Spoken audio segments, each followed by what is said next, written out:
What's up, guys? We got too much time to waste, too many topics to waste time, so let's get right into it after a quick word from FanDuel. Hey, NFL fans, you can start the season with a big return on FanDuel, America's #1 sportsbook. So when you get in a hunch in the middle of the game, you can check out the latest stats, view live play-by-play, and so much more on the same page where you place your bets. You get started with $200 in bonus bets guaranteed when you place your first $5 bet. That's FanDuel.com/UCSS. Never waste a hunch and make every moment more with FanDuel, an official partner of the NFL. A lot of start with baseball today. Boy. Yeah, a lot of storylines of the first 8 innings of the baseball game yesterday. We'll get to that a little bit later. But let's go right to the 9th inning, guys, where Emmanuel Clase, who came in with 2 outs in the 8th inning, pitched the top of the 9th in a 0-0 game. And stunningly, to I'm sure all of you, I know it was to me, he blew it. Gave up a 3-run homer to Kerry Carpenter. Thoughts and reactions, guys? Can I just jump in? Because I know I'm the expert on baseball in this show. That's true. That's what I'm told. So the one question I have is, do you think it was the right call to bring him in the 8th? 100%. 100%. 100%. Okay. See, all the second guessing that's going on. I'm not necessarily second guessing. I'm saying in that moment, like Gaddis wasn't pitching bad.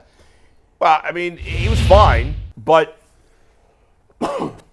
Emmanuel Clase's pitched more than an inning before. He did it last year in the postseason. This guy has been the best. You know, it's easy when the game's over to second guess, as a lot of people. I got some crazy comments on my Twitter timeline. There were people saying they should have walked Kerry Carpenter, as if Kerry Carpenter is now Shohei Ohtani. There are people saying they should have taken Clase out of the game. Who are you putting in? I had some people saying that. That's beyond moment. That is the dumbest thing I've ever heard. When it was 1st and 3rd, they was like, they got to get him out of there. That's ridiculous. And I was thinking to myself, like, it's 2 outs. Yeah. Like, maybe if you had another Emmanuel Clase. Yeah. Well, the options there would be bringing Eli Morgan or Eric Sabrowski. Who? Rookie. Yeah, exactly. Now, those are nice pitchers, but you know, sometimes it just doesn't work, and you got to tip your cap to the other team. Hey, you know, I was sitting there watching the game with my dad, and when he threw it, and as soon as it came off the bat, I said, "Oh, that's out of here." Oh, you knew it. Oh, knew. And sometimes, man, you throw your best, and you ride with the best that got you there. And sometimes people make a good swing at the bat, man. Like he put a good wood on the bat, and it was a wrap. Like, and that rhymed too. So at the end of the day, like you throw your best. He hit the ball. He got a good hit. Now you go back and you say, "Oh, it's 1-1," but you can't second guess. He was the best pitcher throughout the whole year. He was the best pitcher on the staff. When Clase comes in, it is a wrap. Usually, it's lights out for the other team. He just happened to have it was unlucky. I mean, it's an unlucky situation. The guy's pitching. I mean, 94-mile-an-hour sliders, 102 miles an hour. Like, what do you want the guy to do? It's unlucky.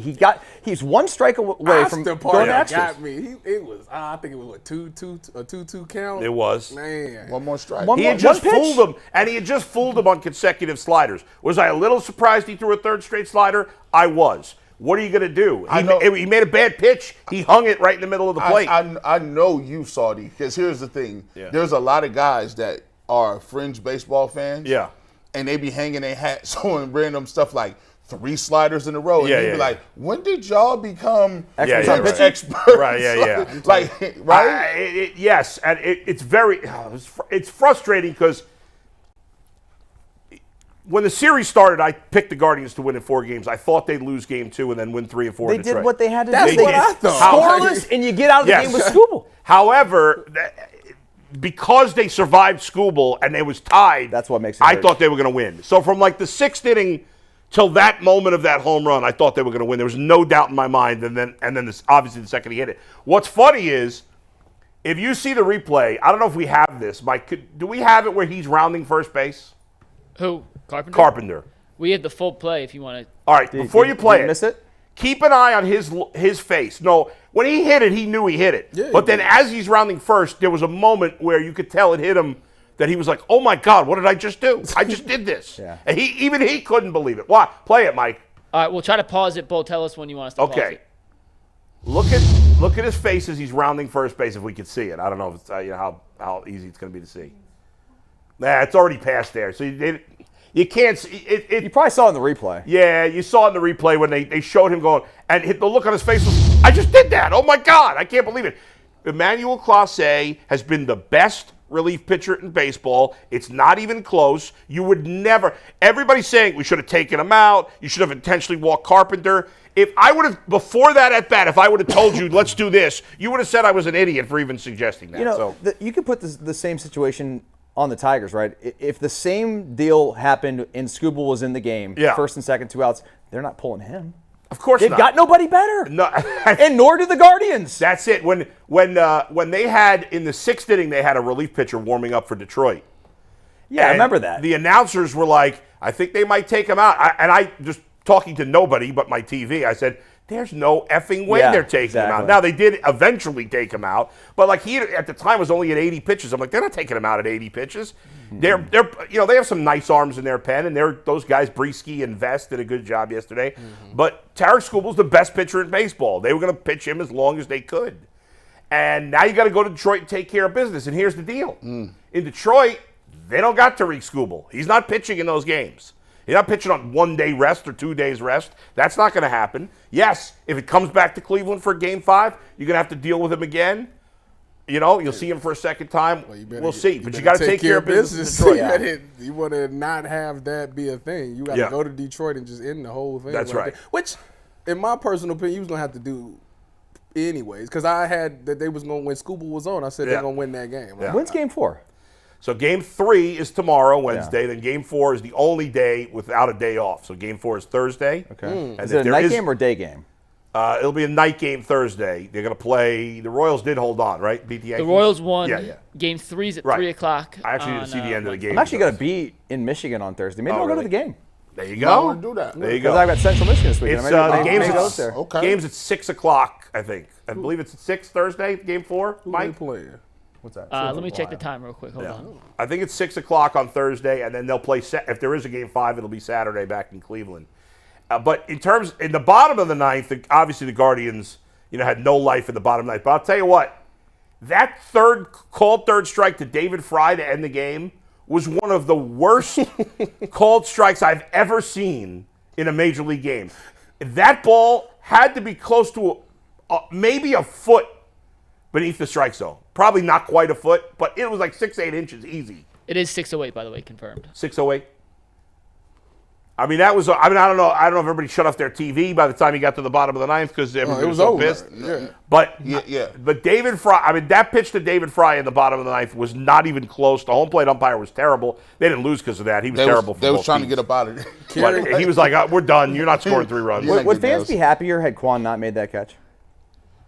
I'm saying because you lost that way. Yeah, because that way you can be like, oh, that was just tough play, whatever. Yeah. But like the Clase thing is like really, I think, hurting people. Momentum from that. Oh my God! It just felt like everything, like the fact that they survived Skubal, they got out of a couple of jams, but bunch of jams, by the way. It was like double play every time he had 2 runners on. Exactly. All right, we got a lot more to get to. Because there's one more question on Clase before we move on. We'll get back to the Guardians in the middle of the show and at the end of the show. Yeah, a lot of Guardians. Well, you mentioned all the crazy second-guessing responses you got. Yeah.